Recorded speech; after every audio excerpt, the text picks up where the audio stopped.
he's out there. He's behind a tree or under a rock cliff or something. We just got to stumble upon him safely.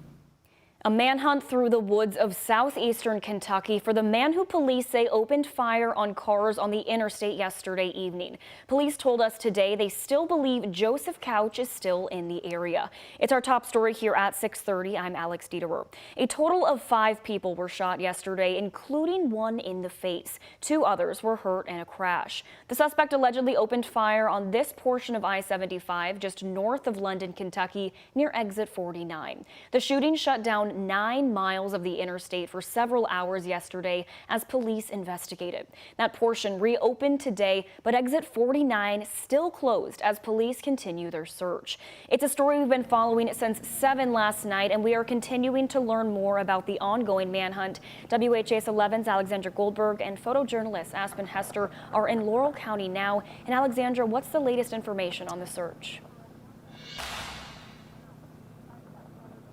Alex, the suspect is still on the run, and time is running out this evening because authorities say they'll have to suspend their search once it gets dark outside.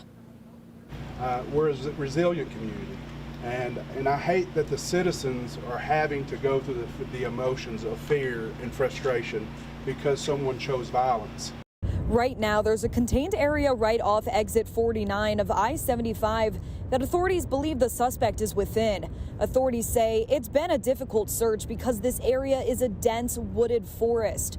Authorities say this leads them to believe the shooting was planned and the suspect had targeted the area, but the victims were random. Authorities say there were 5 gunshot victims who are all in stable condition, but all still in the hospital with severe injuries. We were told one person was shot in the face, another across the chest, and another in the arm.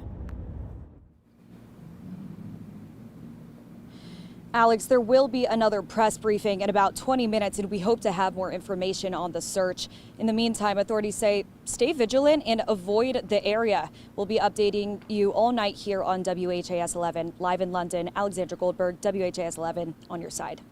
All right, thank you, Alexandra. And just into the newsroom, no school for Laurel County Public Schools tomorrow. In a social media post, the school district says students and staff safety is a priority. And, quote, out of an abundance of caution, school is canceled for tomorrow.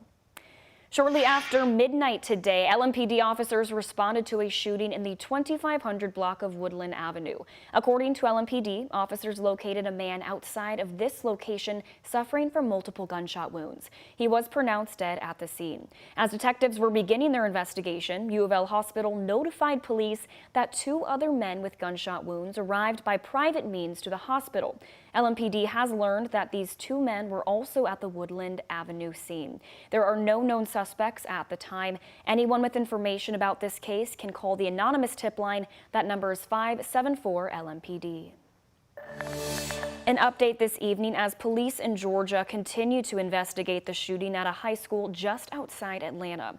The suspect's aunt told the Washington Post that the 14-year-old suspect's mother called a school counselor the morning of the shooting to warn them about an extreme emergency. The 10-minute phone call apparently came in at 9:50 in the morning. That's nearly half an hour before the suspect allegedly opened fire. Sheriff Judd Smith says local law enforcement agents quickly arrived at the scene. That's thanks to an emergency alert system the county installed just 1 week before. That system is a badge given to each teacher with a button on it. When pushed, it pinpoints exactly where the emergency is happening in the building. 26 teachers hit that button. It's a school. It's not supposed to happen. It's supposed to be a safe place for kids. Colt Gray has been charged with murder while his father, Colin, is accused of second-degree murder for providing his son with the weapon.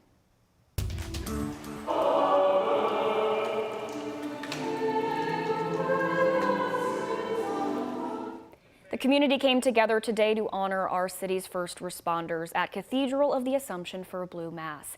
Multiple Jefferson County first responding agencies all paid tribute this morning to the lives lost in the line of duty. Blue Mass is a nationwide special service that was started back in 1934. While it was a day of remembrance, first responders also say it should be a day of celebration and pride for our local heroes. We are now just 2 days out from the first debate between former President Donald Trump and Vice President Kamala Harris. Both candidates are preparing in their own ways. Trump held his final rally before the debate yesterday in Wisconsin.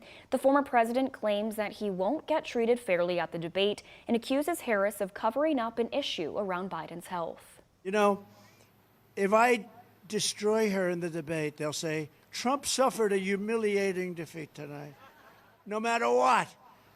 Although they did, you know, with Biden, one of the CNN people said that about my part, they said the Donald Trump performance tonight was the single greatest debate performance I've ever seen. 2 days later, all they did is talk about how bad he was. They didn't talk about me anymore. Meanwhile, Harris has been prepping for the debate at a hotel in Pittsburgh. Recently, Harris picked up a major endorsement from longtime Republicans Liz Cheney and her father, former Vice President Dick Cheney. People are exhausted about the division and the attempts to kind of divide us as Americans. And them stepping up to make this public statement, I think, is courageous, but also for people like the folks I was just talking with, it really reinforces for them that we love our country and we have more in common than what separates us. While the Cheneys have officially announced their endorsements, former President George W. Bush said he would not be endorsing a candidate this election year. You can watch the debate hosted by ABC right here on WHAS 11. That debate is Tuesday at 9 p.m.